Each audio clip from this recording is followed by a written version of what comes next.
Bonjour, merci d'être venu, merci à tous, merci à Sébastien Delorme et Charlotte Michon, ici présents, de venir témoigner de leur utilisation de notre solution Taleya pour la création de modules de formation digitale accessibles. Alors, voilà, ce qu'on a prévu aujourd'hui, c'est de vous faire une rapide présentation qui on est, du contexte. Solunea, notre solution Taleya, qu'est-ce que c'est? L'association EDH qui vient témoigner et Atalant qui vient témoigner aussi. Et puis ensuite de rentrer dans le détail de l'accessibilité et éventuellement, si on a le temps, j'espère, de vous faire une démonstration de qu'est-ce que c'est qu'un contenu de formation digitale accessible, comment ça fonctionne. Et d'essayer de vous montrer la vue côté utilisateur. Donc pour faire simple, Solunea, on est un acteur généraliste de la formation digitale. On a une offre globale depuis maintenant un peu plus de 13 ans. On intervient à la fois en accompagnement sur la stratégie digitale, on intervient sur la création de modules de formation sur mesure. On a une offre de distribution et de gestion des talents et de la formation, puisqu'on est le distributeur en France du leader mondial Saba Software. Et puis, on est éditeur de solutions nous-mêmes, dont la solution dont on va parler aujourd'hui, qui s'appelle Taleya, qui est une solution qui vous permet, à vous, de fabriquer vos propres modules de formation digitale. Très rapidement, voilà un petit peu les gens pour qui on travaille. Et donc, je vais rentrer dans le vif du sujet et vous parler de notre solution auteur, Taleya. Alors, Taleya, c'est la solution qui va vous permettre, en toute autonomie, un petit peu de franchir la première marche de la création autonome de la formation digitale, puisque dans notre activité de création de contenu sur mesure, depuis 13 ans, on s'est rendu compte que ce qui était très difficile pour nos clients, c'était de fabriquer eux-mêmes les modules de formation. Donc quand ils venaient faire appel à nous, finalement, c'était pour des cas de figure très précis, parce qu'il y avait un fort enjeu de communication, la volonté d'avoir un résultat très haut niveau, très professionnel. On s'est rendu compte que ça représentait 10% de leurs besoins, de faire appel à un prestataire. Et puis dans les 90% des cas restants, ils essayaient de faire eux-mêmes, donc de s'équiper d'une solution auteur, ou ils n'avaient pas le temps, pas de solution, pas d'équipe, et ils faisaient rien du tout. Et quand ils essayaient de faire eux-mêmes, souvent, ça marchait pas très bien, ça marchait uniquement dans les cas de figure où ils avaient la possibilité de dédier au moins une personne à la création et d'avoir quelqu'un qui fasse que ça. Parce que quand ils donnaient une solution de création à un formateur qui a un autre métier, qui est d'animer des formations, et que le formateur faisait ça une fois tous les 6 mois, au bout de 6 mois, il ne savait plus faire et ça ne marchait pas. Et donc c'est là-dessus qu'on a décidé de créer Taleya. Et on s'est dit, on va s'adresser, nous, à ces gens-là, aux personnes qui vont fabriquer de la formation digitale une fois de temps en temps. Et donc, il faut que ce soit extrêmement simple. Et une des solutions qu'on a retenues, c'est de leur dire, voilà, on ne va pas vous demander d'apprendre une nouvelle solution pour que l'apprentissage soit le plus rapide possible. On va juste vous fournir un modèle de fichier Excel avec des cases à remplir, dans lequel vous allez mettre votre texte. Et c'est tout. Et ensuite, vous vous connectez en ligne, vous remettez en ligne votre fichier Excel, et puis ça vous génère le module. Vous comptez jusqu'à 10 et vous avez un module qui est généré, qui sera SCORM, HTML5, responsive, tout ce qu'il faut. Et si ça ne vous va pas, il ne vous plaît pas, vous voulez changer quelque chose, vous recommencez, ça vous coûte 10 secondes de plus. Et donc comme ça, on a des utilisateurs qui sont de très grandes sociétés ou de très petites sociétés qui peuvent produire eux-mêmes du contenu réellement pour de vrai. On a eu récemment un retour de la société Orange qui nous a dit quand moi, Orange, j'imagine un contenu de formation le lundi matin, le vendredi soir avec votre solution, il est en ligne sur ma plateforme. Voilà. Et ça, avant, on ne pouvait pas le faire parce que les cycles de développement d'un module de formation digitale étaient beaucoup plus longs. Voilà, donc ça, c'est une solution qui a nécessité 10 ans de R&D. On est extrêmement content parce qu'on arrive c'est une solution SaaS, on arrive aux premières étapes de renouvellement. On a 95% de renouvellement sur l'an dernier. Donc, ça veut dire que c'est très utilisé. Ça a permis de générer 60 000 heures de formation. Et sur nos serveurs, toutes les 7 secondes, il y a une interaction avec avec cette solution. Voilà la solution Thalia. Et donc ce qu'on a fait, c'est qu'on a travaillé avec l'association EDH et la société Atalan à rendre cette solution capable de produire des modules qui soient véritablement accessibles. Oui, donc bonjour à tous. Donc, Charlotte Michaud, je représente l'association Entreprises pour les droits de l'homme. Alors très rapidement, et on reviendra après, le pourquoi on s'est adressé à Solunéa et à Atalan. Donc EDH est une association de grandes entreprises, vous voyez les logos à droite, et notre objet c'est d'aider les entreprises, aider nos membres à intégrer les droits humains dans les politiques et les pratiques, et bien évidemment dans tout leur groupe, et donc à l'international, et c'est tout l'enjeu, c'est d'arriver à intégrer les droits humains dans leurs pratiques à l'international, et aussi chez les fournisseurs, puisque c'est quelque chose qui est demandé. Et du coup, intégrer les droits humains, ça veut dire quoi? Ça veut dire placer véritablement les personnes au centre des décisions et de la stratégie et de la politique des entreprises et vérifier que tous les impacts, qu'il n'y ait pas d'impact négatif sur les droits humains de toute personne, c'est-à-dire les collaborateurs en premier lieu, mais aussi les communautés locales ou les clients. Et nos principales activités, c'est dans l'accompagnement de nos membres, c'est de produire des outils de formation, sensibilisation, et les modules e-learning dans des entreprises, des grandes entreprises comme les nôtres, comme nos membres, c'est bien évidemment un outil plus facile pour diffuser auprès de, on parle de 200 000 collaborateurs, on parle de milliers de fournisseurs, pour diffuser leurs politiques et leurs démarches. Et c'est dans ce cadre-là, mais on y reviendra, que nous, on a été voir, chercher des solutions et qu'on a trouvé que la solution Thalia nous convenait. Sébastien Delorme de la société Atalan. Du coup, nous, on est un cabinet de conseil spécialisé sur les questions d'accessibilité numérique et de sensibilisation au handicap. Alors on a commencé à parler d'accessibilité, il y a eu une première question de poser, on va essayer de le définir ensemble pour être sûr qu'on parle tous de la même chose quand on parle d'accessibilité, parce que c'est souvent et malheureusement pas toujours le cas.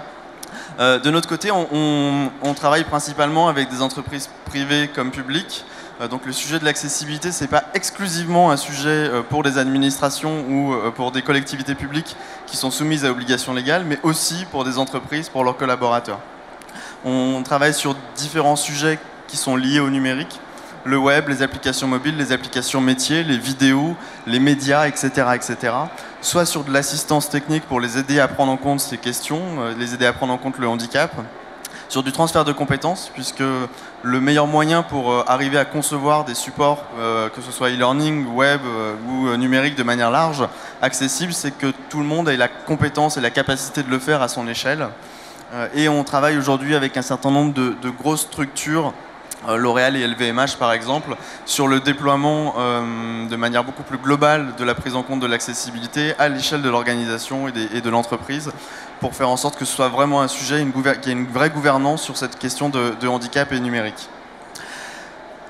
Alors avant de poursuivre, on va justement essayer de définir ensemble l'accessibilité numérique. Est-ce que parmi vous, il y a des personnes qui sont capables de définir clairement ce sujet? Je le fais à bras levés parce que j'aime envoyer mes questions trop tardivement pour qu'elles soient digitalisées, et puis du coup c'est tout aussi simple. Juste les personnes qui pensent pouvoir définir le sujet de l'accessibilité, levez le bras. Je ne vous interrogerai pas spécialement. Hein. Voilà, c'est un sujet, du coup j'ai quelques personnes qui lèvent le bras, qui est assez flou, assez abstrait. Le but de l'accessibilité numérique, comme le mot ou l'expression l'indique, c'est de rendre accessible le numérique à toutes les personnes, y compris et surtout aux personnes en situation de handicap. On parle souvent d'accessibilité quand on parle d'accessibilité serveur. Est-ce qu'un service est disponible 24 heures sur 24 tout le temps pour les utilisateurs? C'est un autre sujet. Là, l'idée, c'est vraiment est-ce que tout le monde peut y accéder? Et principalement les personnes qui ont un handicap ou qui ont des difficultés d'accès, de par effectivement ce handicap. Handicap au sens très large du terme, hein. Quand on parle de handicap, on pense souvent à la cécité ou handicap moteur, à la surdité, etc., etc. Mais potentiellement, se retrouver dans une situation où on n'a pas accès au son parce que l'environnement est bruyant, c'est une situation de handicap également. Le but, c'est vraiment de pouvoir se dire que n'importe quelle personne peut utiliser, comprendre le numérique. Est-ce que ça vous est arrivé, par exemple, de vous retrouver face à, parlons d'un e-learning, où sans parler du contenu pédagogique, vous n'avez pas réussi à l'utiliser correctement? Il y a un moment où vous vous êtes dit, je ne sais pas comment ça marche, ou il y a un moment même où simplement ça n'a pas fonctionné techniquement? J'imagine que oui. Quand on va être en situation de handicap et quand on a un usage qui peut être différent, cette situation, malheureusement, elle arrive beaucoup plus souvent. On n'utilise pas tous un écran. Quand on ne le voit pas, il ne sert à rien. On n'utilise pas tous une souris. Quand on tremble ou quand on n'a pas l'usage de ses membres supérieurs, elle ne sert à rien, etc. etc. Et ce sont malheureusement des usages qu'on oublie assez souvent. Donc ça concerne tout le numérique de manière très très globale. On en parle aujourd'hui sur le sujet du e-learning, mais ça touche le web, le mobile, la télévision connectée, tout ce qui généralement passe par un écran. Donc même potentiellement le GPS, les écrans de bord, les écrans tactiles qu'on trouve dans les guichets postaux par exemple, etc., etc. Et pour que ce soit accessible, l'idée c'est de ne pas démultiplier le support de l'information. Alors c'est une expression un peu complexe à comprendre, mais le but c'est de ne pas prévoir une version pour quelqu'un qui est malvoyant, une version pour quelqu'un qui est sourd, une version pour quelqu'un qui a un handicap moteur, déjà parce que ça va être extrêmement coûteux, et puis parce que vous n'allez pas réussir à répondre à tous les besoins. Je vous donne juste un exemple sur la malvoyance.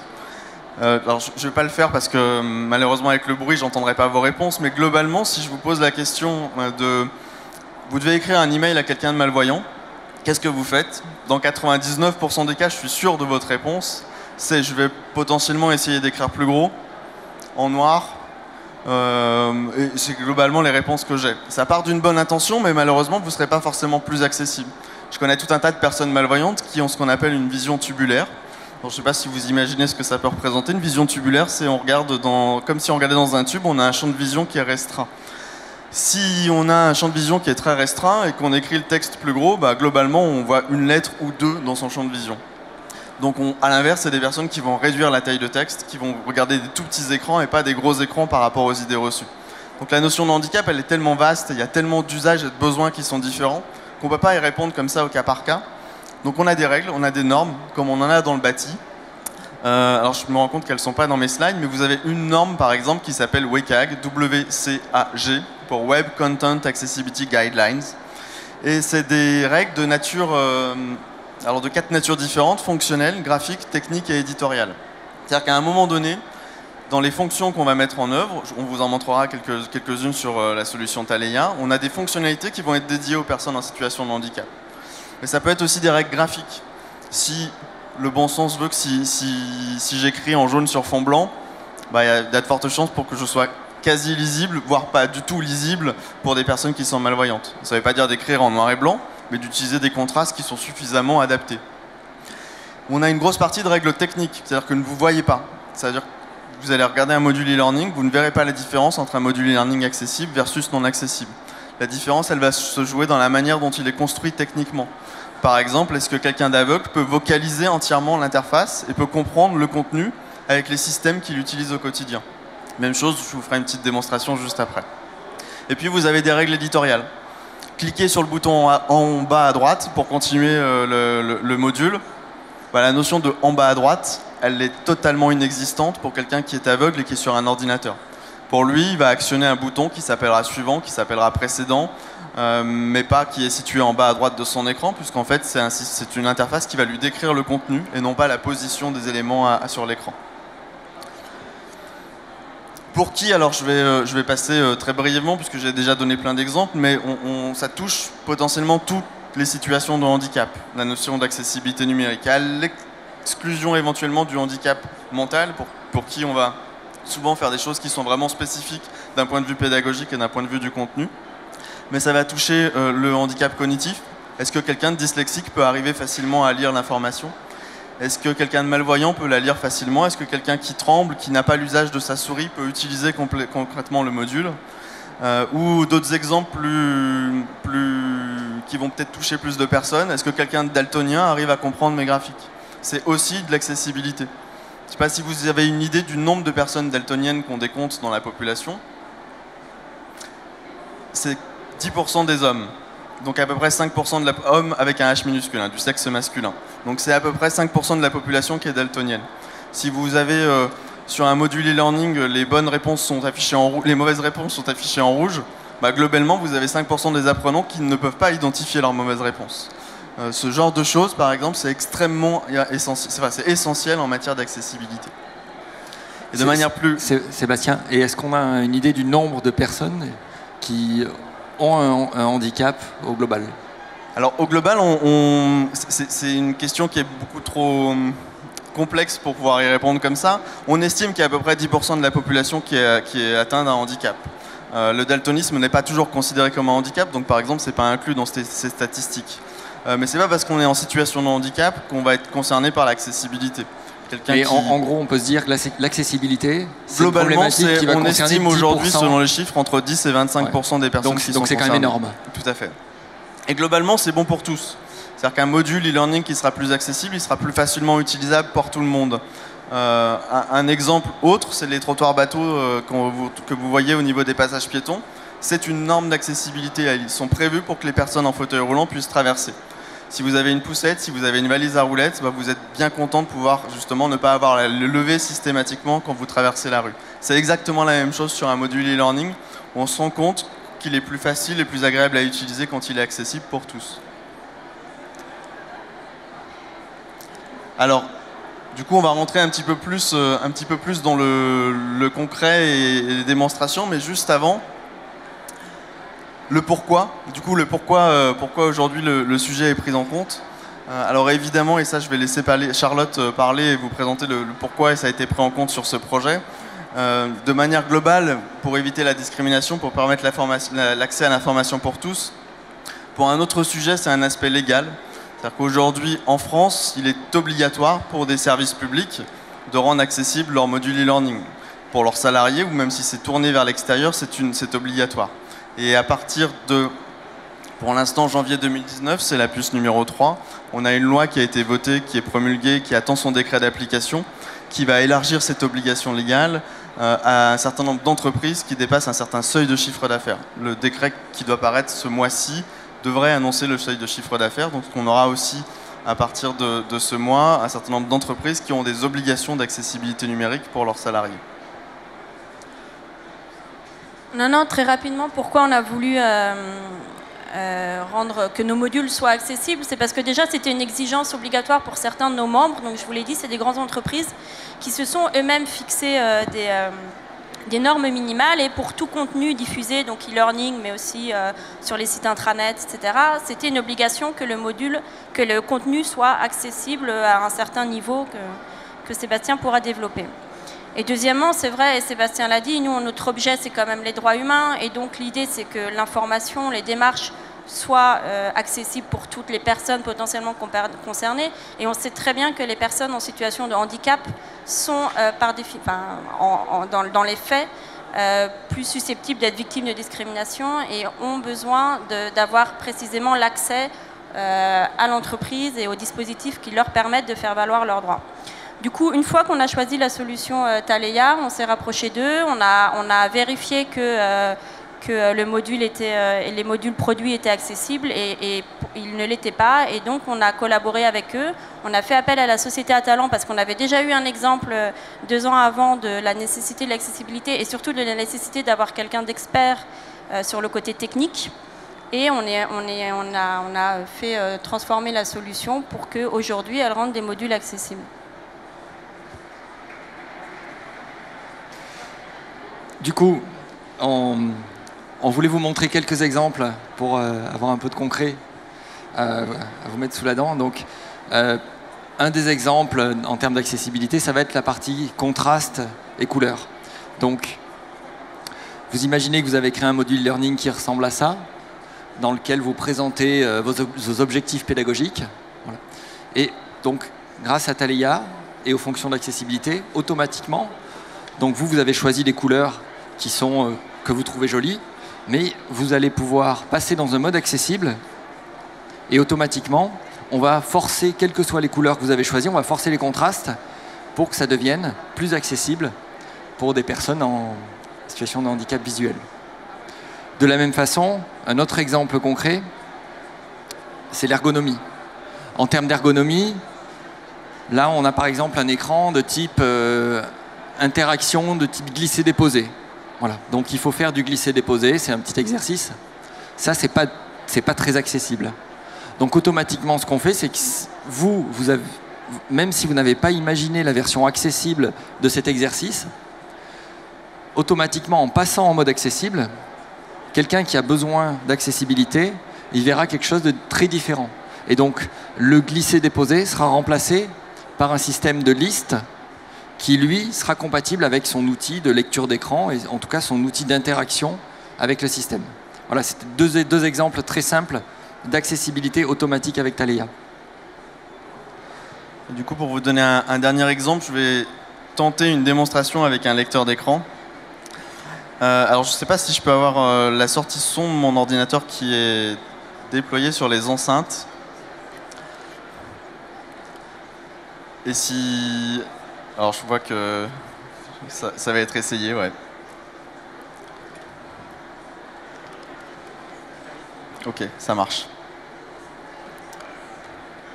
Du coup, ce que je fais, c'est que je lance ce qu'on appelle un lecteur d'écran. C'est un logiciel qui lit l'écran et qui le restitue sous deux formes, une audio et potentiellement en braille. Donc, pour quelqu'un qui va être aveugle, par exemple, c'est un logiciel qui lui lit ce qu'il y a à l'écran. Ses dossiers, ses fichiers, le menu démarrer, etc. etc. C'est un logiciel qui est utilisé au quotidien. Le but, c'est qu'ensuite, ce logiciel soit capable de lire les interfaces. Et si elles sont accessibles, si elles respectent les normes d'accessibilité, bah, potentiellement, on aura accès à tous les contenus du module e-learning. Au pire des cas, si j'arrive pas à vous faire la démonstration, c'est pas très très grave. C'est utilisé principalement par des personnes aveugles, mais aussi malvoyantes, pour aider à remplacer l'écran ou à compléter l'information qui est affichée à l'écran.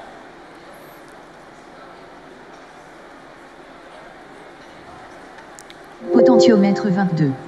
Ok. 74. Alors là, vous entendez 82. du coup la synthèse vocale qui commence à décrire mon ordinateur. Mozilla Firefox. Document. Titrage HTML document. Et on peut comme ça lancer l'ordinateur, lancer des fichiers, lancer Word, potentiellement aller sur son navigateur internet et du coup vocaliser un contenu e-learning. Suivant bouton. Donc là, par exemple, pour la démonstration, je fais exprès de me positionner sur le bouton suivant pour aller lancer un nouvel écran. Vous entendez suivant bouton. On a tout un tas de modules e-learning où ce petit bouton, c'est une flèche, donc potentiellement le lecteur d'écran soit lira bouton, parce qu'il n'y a pas écrit suivant, soit au pire des cas, même encore pire, ne dira rien parce que le système n'a pas été codé comme étant un bouton pour ces logiciels de vocalisation. Donc là, il y a un petit mot-clé qui a été caché qui est suivant. Vous ne le voyez pas, mais une synthèse vocale, c'est que c'est le bouton qui permet d'aller sur l'écran suivant. Ensuite, on va lancer... Objectif pédagogique, titre niveau 1. Ensuite, on va lancer l'écran suivant et la synthèse vocale automatiquement me dit objectif pédagogique, titre de niveau 1. Donc je sais que je suis sur un écran qui s'appelle titre pédagogique, que c'est le titre de mon écran, et je vais ensuite pouvoir lui demander d'aller lire le contenu de cet écran. Après avoir terminé ce module de formation, vous serez en mesure de...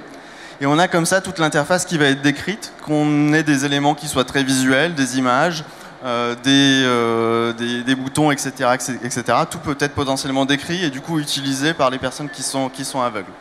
Un dernier petit exemple d'accessibilité. Suivant. Cadre clickable. Qu'est-ce que la classe virtuelle? Titre niveau 1. Suivant bouton. Cadre. Qu'est-ce que la modalité pédagogique classe virtuelle? Alors j'ai ma connexion internet qui n'est pas très très bonne. Cadre. Un autre Comprendre petit la exemple classe. d'accessibilité, c'est la possibilité d'ajouter des transcriptions. On a ici dans le module e-learning une vidéo. Une vidéo par défaut, malheureusement, elle risque d'être inaccessible à des personnes qui sont sourdes ou qui sont aveugles s'il y a des contenus qui sont apportés par l'image. Donc on a aussi, si besoin, la possibilité de lire le texte qui va être transmis par la vidéo. Donc tout ça et tout cet ensemble, c'est un respect de règles qui existent et qu'on peut déployer simplement pour être sûr que tous les modules e-learning soient parfaitement accessibles. C'est ce qui, du coup, Taleya peut permettre aujourd'hui. J'arrive au bout du temps écoulé à 1 minute près. Hop. Est-ce que ça va fonctionner?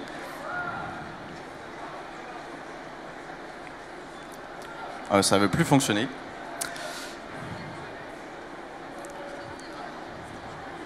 va tricher, on va le faire comme ça. Du coup, je ne sais pas si vous avez des questions, des interrogations, mais si c'est le cas, on peut se retrouver sur le stand de Solunea, sur le stand A24. Je ne sais pas si vous avez un mot pour conclure, Charlotte ou Yann, en complément. On avait une question pour conclure. Donc on vous laisse répondre. Et on peut poursuivre la discussion donc, sur le stand A24.